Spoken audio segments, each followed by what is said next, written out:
Good afternoon, everybody.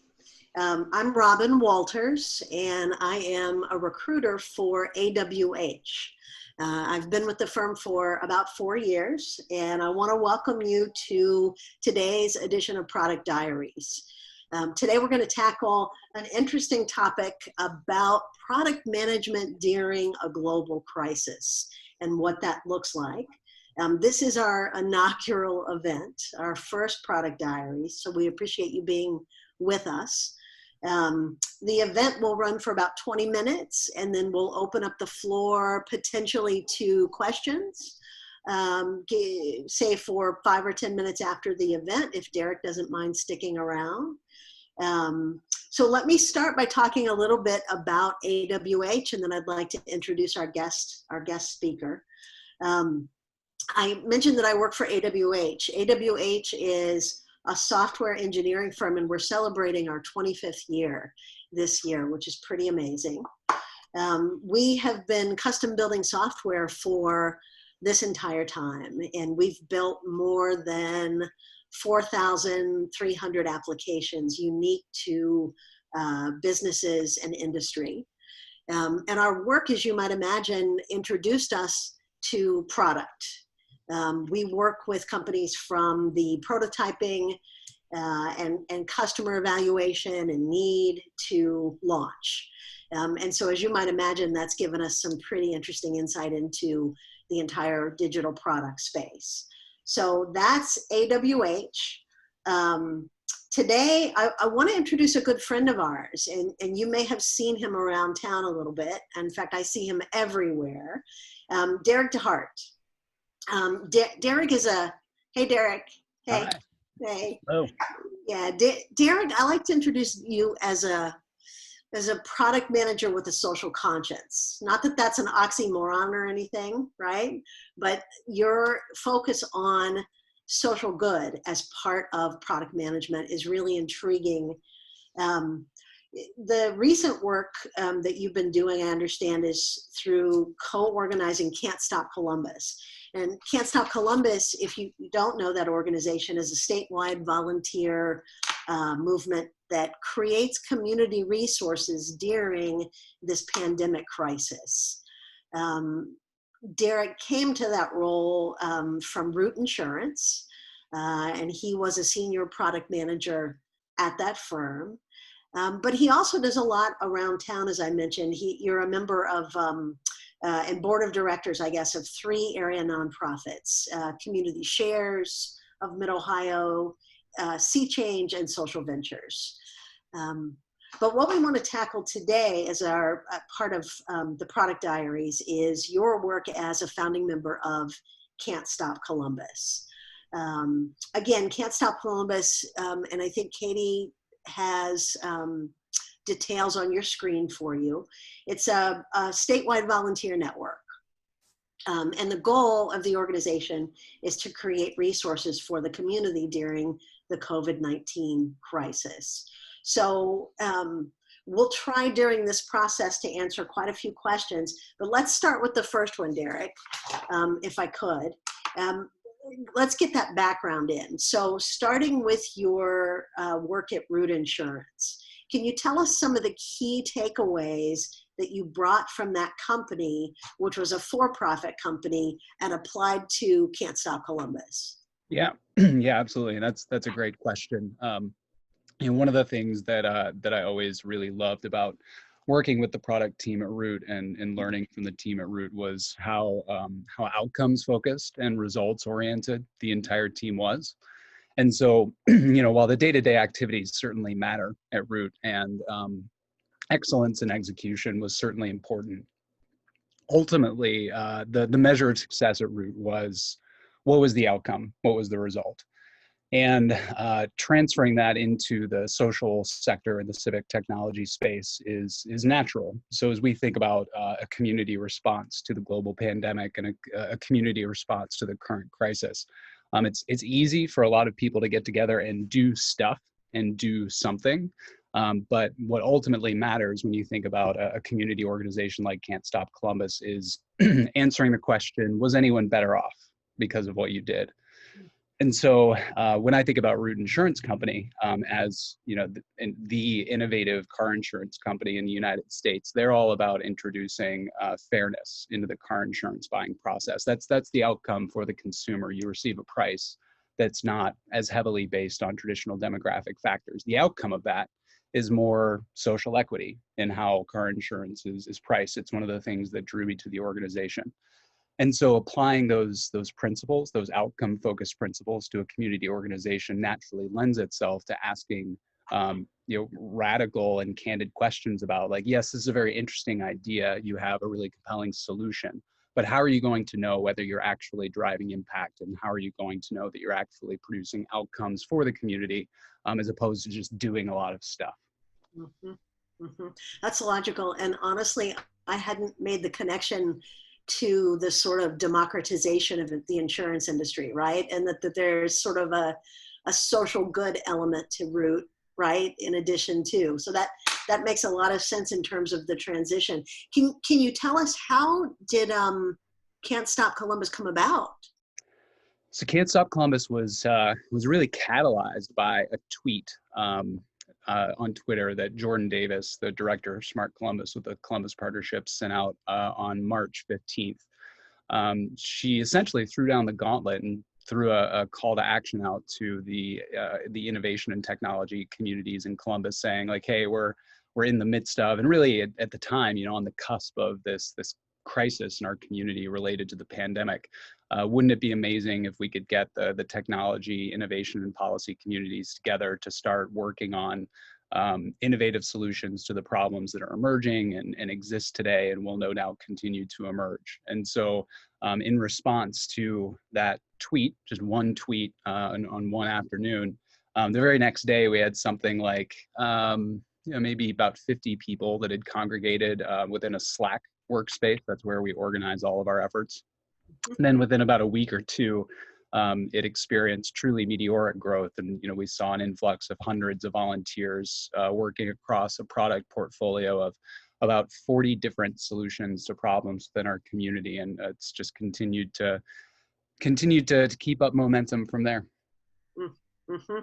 And so is the plan for this, and this is a little off track, Katie, sorry, but is the plan to keep this going through the fall and winter? Do you have a sense of how long Can't Stop Columbus will be around as a resource? It's a great question. And there's no shortage. There isn't ever going to be a shortage of need for social innovation within our community. Even as we might be hopeful that the crises directly related to the pandemic may wane as time goes on, a lot of the more systemic issues that the crisis associated with the pandemic exacerbated will continue to be here and will live on even once everyone has been vaccinated and we have herd immunity. So while it's impossible to predict the future, there very much is a place for the kind of social innovation that Can't Stop Columbus breeds within our community, even once we're out of the woods with the pandemic, although of course no one can really say when that will be. Mm-hmm. Mm-hmm. So you've become, in some ways, and have always been, a community organizer, but also a product manager. And you somehow figured out how to meld those two things together, which is interesting and also very cool, right? So what are the correlations there? How is community organizing like product management? Yeah, well, product management at its core is really problem solving.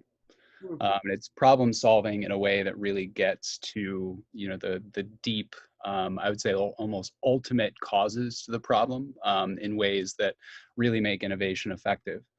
And effective community organizing is very much the same way. While I certainly don't want to be reductionist in this regard, we could almost look at the Can't Stop Columbus community as a product, in a sense, in that we have hundreds of committed volunteers that are all working on solving problems. And so framing Can't Stop Columbus as kind of, again, not to be too reductionist, but almost framing it up like a product allows us to think through, well, how can we best orient this community towards solving problems? How can we best equip this community to solve problems in the most effective and efficient way? how can we organize the community around results and outcomes. And so much like a product manager has to, has literally zero authority, right? We all know this within organizations. Most product managers have no authority. They are not, in fact, CEOs. Instead, product managers have to lead through influence and through inspiration and through storytelling. And so organizing a community of volunteers is very much like that. And in fact, I would say it's even amplified, because since these are not professional engagements, I, as an individual, have literally zero authority over anyone. Anyone can just say, I don't have time for this. I don't have bandwidth, or your mission doesn't resonate with me anymore. And so the entire organizing team and all of the wonderful leaders that we have spearheading social innovation initiatives are very much just leading through influence while driving outcomes. Mm-hmm. Mm-hmm. I hadn't, that's funny, because I hadn't thought of product management as really ultimately having no authority. But you're Zero absolutely authority.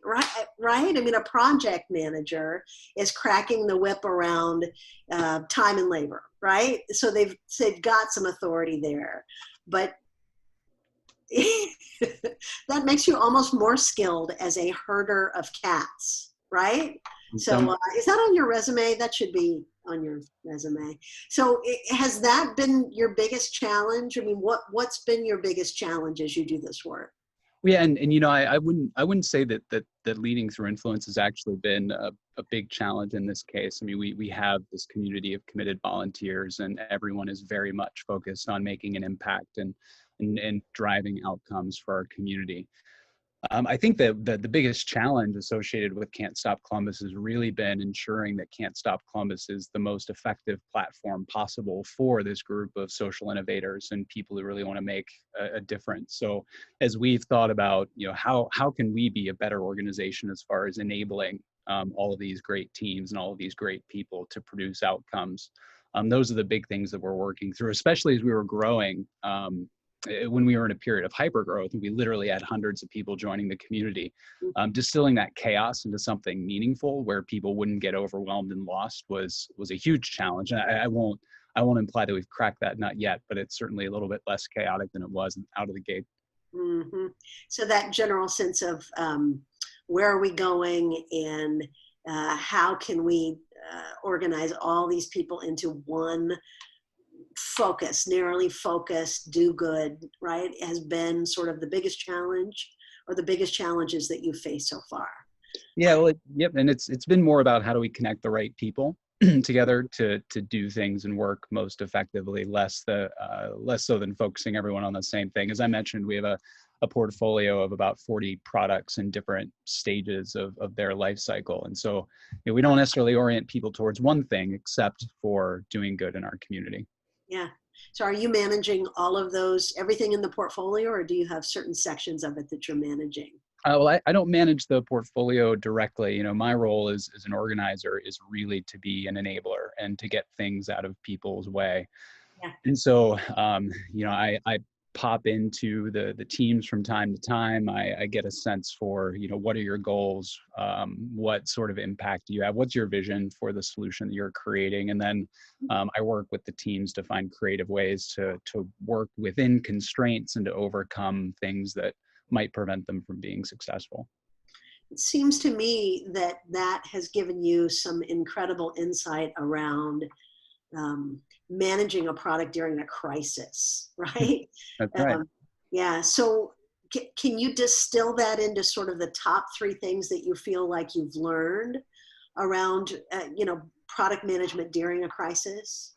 Yeah, absolutely. And I think that the things that apply during a crisis really apply during product management, or really apply to product management in general, though it certainly is amplified by the current situation. So, every product professional knows that, the sooner you get something out the door, the sooner you're going to get feedback, and the sooner you're potentially going to make an impact. And during a crisis, nothing could be more true, especially when you're thinking about social innovation that's potentially driving impact and social good within our community. I mean, the sooner beneficiaries can take advantage of your solution, the sooner it's doing good in a world, good in the world. It doesn't help anyone if you spend 3 months developing something, if the imminent crisis passes in 3 months. And so one of the core operating principles that we have as Can't Stop Columbus is get your stuff out there, even if it's imperfect. If you can impact one person's life, do it, and you'll learn from it, and you'll learn how to scale your impact. Another thing that I think really applies to, again, product management generally, but especially so in a crisis, is that you have to be, much like in commercial product management, for-profit product management, you have to get and stay really close to your customers. You also have to get and stay really close to your beneficiaries when you're talking about social innovation. And so developing solutions to problems where you have no lived experience is really challenging. And often you end up going in the entirely wrong direction because you don't have that lived experience. So, it kind of brings new meaning to this notion of, walking in your user's shoes. And so where you may not have lived experience, it's really important that you bring beneficiaries to the table as a part of design and ideation. And then the other thing that we've learned, which I think is also true about product management in general, is don't reinvent the wheel. Another one of our core operating principles is that if there's something out there that is doing the job, you evaluate that thing and figure out like, is there a reason to believe that you can do this better? Is there a gap here that you fill? Because again, if you're just doing something and there's no outcome because something else is already filling that need, you have to seriously evaluate that, and you have to do it very quickly. And so much the same way with commercial product management, you constantly have to evaluate the competitive landscape of products, and you have to do so quickly. And within a commercial context, it's all about build, partner, or buy. Within a social innovation context, it's a very similar sort of consideration. You have to figure out whether to amplify existing solutions, whether to partner with them, or whether it's ultimately not filling an immediate need, and then creating something net new. Yeah, it strikes me on all three of those points that the startup community in terms of product management is almost light years ahead, Derek, of enterprise organizations that, have so many layers between the PM and the client, or the beneficiary. And so those are really interesting points. So this is the last question I have, because I promised that we would stick to about 20 minutes, and then Katie is going to we'll open up the chat feature and people can add questions in for a few more minutes after.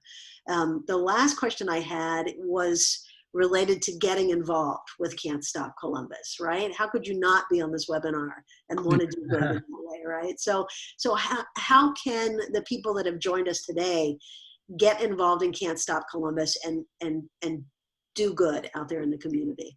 Yeah, well, there are a few ways. So, one is, of course, to join the community if you happen to have capacity and bandwidth. You can go to can'tstopcolumbus.com and you can register to be a volunteer. And then we'll invite you to our Slack workspace and we'll plug you into some work that could use your particular skills or expertise. Another way is to utilize the solutions that we have. So again, if you go to can'tstopcolumbus.com, we have a listing of all of the products that we've released. And you can take advantage of those and you can use them. So if you're listening to this and you're someone who's in need of something, by all means, take advantage of those solutions, and probably more importantly, give us feedback about what worked and what didn't.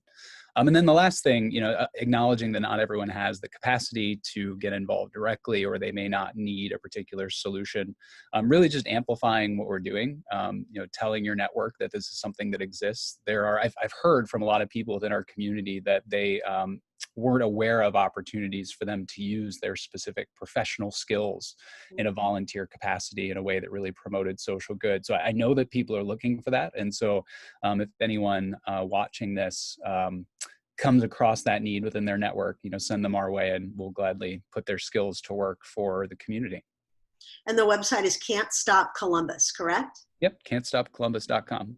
Perfect. All right. Thank you for that, Derek. So Katie, I think we're going to open up the chat feature. Do you want to just add on the screen any questions that pop up, and Derek, we'll tackle them as they pop up here. Yeah, I can just ask them for you. Kevin does have a question. What have you learned from your Can't Stop Columbus experience that you didn't expect? Oh, that's a really great question. So, one of the things I've learned that I didn't expect is that it's well, I would say I didn't think about it ahead of time. Is that there's this really interesting balance between the product work that's available at any given point in time and the talent pool that's available, and maintain it's basically a two-sided marketplace in that on the one side we have demand for talent because we constantly have new solutions and new ideas that are spinning up, and then the other side of that marketplace is the actual talent that's involved. And if on the one hand we don't have the right talent to engage in an idea, then there's a high likelihood that that idea won't succeed. But then on the other hand, if we don't have the right opportunities for volunteers that have come in, it's highly likely that they'll become disengaged if we can't present them with an opportunity within a relatively short time frame. And so managing that balance of that two-sided marketplace has probably been one of the most academically interesting exercises that I've ever gone through in a professional capacity or community organizing capacity. And I would not have expected that to be as big of a challenge as it has been. Yeah, good answer. Katie, more questions? Yeah, we got another one. Working remotely as a product manager in the circumstance, has that been easier for you or harder? I think it's harder, which is not to say that remote product management can't be effective. I've worked with remote teams professionally in several different contexts, and there are ways that you can make it effective.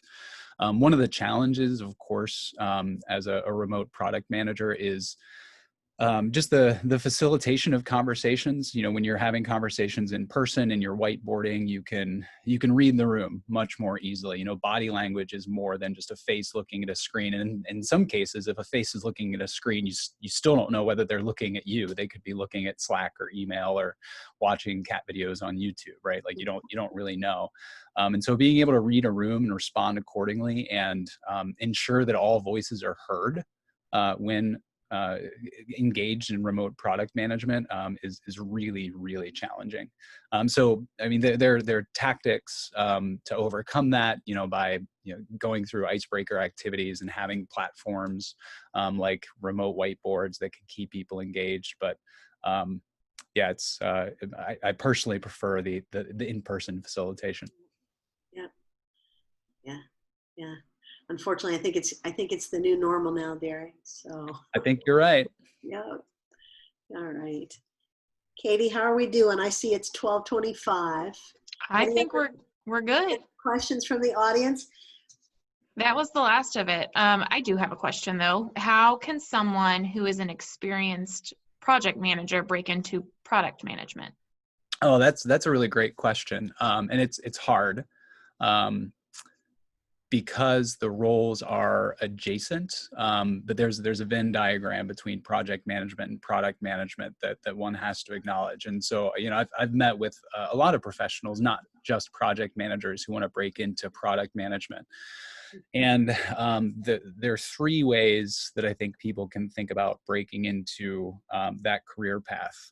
One is by looking at your professional experience and identifying ways where you may have done product management or applied the principles and practices of product management, even if that's not in your title. And, you know, position your resume or in an interview, say, like, as a project manager, I nevertheless did these things that were very product-y. And I think that can help, although a lot of companies are still looking for, you know, 4 years of product management experience, which is challenging. Another way is to look for more entry-level product positions, like associate product management positions. They're relatively rare in Columbus, unfortunately, but they are becoming more common. Some of the more mature product organizations are starting to have associate product management positions, and those are great places to get in. Another, probably the hardest, but nevertheless effective way of getting into product management is to start your own company. An entrepreneur is at their core, an effective product manager, among many, many other things like business development professional, et cetera. But in the absence of any other way to get product management experience, starting your own company, building your own products, it's a surefire way to get into it. It's manufacturing success. Good answers. Derek, thank you so much. Katie, thank you. We are at about the end of the first product diaries from AWH. Special shout out to Derek Dehart from can'tstopcolumbus.com and also the AWH team. I do want to close out by mentioning that we have a product management staffing initiative where we place product managers in roles, in consulting roles around the country. So if you know of anyone that is interested in either breaking into product management or has experience, my email is now on the screen, and I'd like you to please feel free to reach out, stay connected, and thank you again very much for joining us for the first edition of Product Diaries. Everybody have a great day. Thank you. Thanks, Robin. Thanks a lot, Derek.